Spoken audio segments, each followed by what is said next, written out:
இல்ல அரசியல் ரீதியான இந்த மாதிரியான அவதூறுகள் வந்து தொடர்ந்து இருந்துட்டு தான் இருக்கு.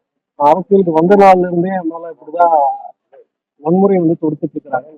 உள்ள என் குடும்பத்தை பத்தி அசிங்கமாக பேசுறது அந்த மாதிரியான விஷயங்கள், அப்புறம் என்னை பத்தியே தவறுதலான முறையில இது பண்றதுன்ற மாதிரி தொடர்ந்து இருந்துட்டு தான் இருக்கு. ஸோ அதுல இது ஒண்ணு அப்படிங்கிற மாதிரி கடந்து போகுது. ஏன்னா இது குறிப்பாக ஒரு டெஸ்ட் ஷூட்டுக்காக பண்ண ஒரு விஷயம். ஒரு ஆண் வந்து கைவிடப்பட்ட டெஸ்ட் ஷூட் பண்றது வந்து அதை சமூகத்துல வந்து இந்த அளவுக்கு அதை ஒரு வீடியோவா எடுத்து அதை ஸ்ப்ரெட் பண்ணி சம்பந்தம் இல்லாம அதுக்கு கீழே இவ்வளவு அசிங்கமான கமெண்ட்ஸ் போடுறது அப்படிங்கிறது அது அதுக்கு என்ன வார்த்தைகள்ல சொல்லி அதை விவரிக்கிறது. அந்த நைட்ல வெளியே வரணுங்கிற அவசியம் இல்லை அப்படின்ற மாதிரிலாம். எந்த நைட்ல வரீங்க?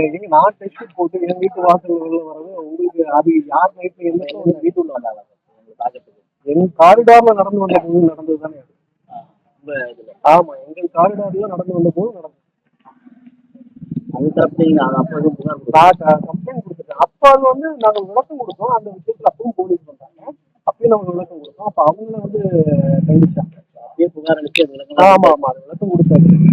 அது இப்போ வந்து முறையாக இந்த வீடியோ வந்ததுக்கு அப்புறம் முறையாக இந்த வீடியோ யார் ஸ்ப்ரெட் பண்ணியிருக்கிறாங்க அப்படிங்கிற முறையில அதை கண்டுபிடிக்கணும். அதன்படி நடவடிக்கை எடுக்கணும்.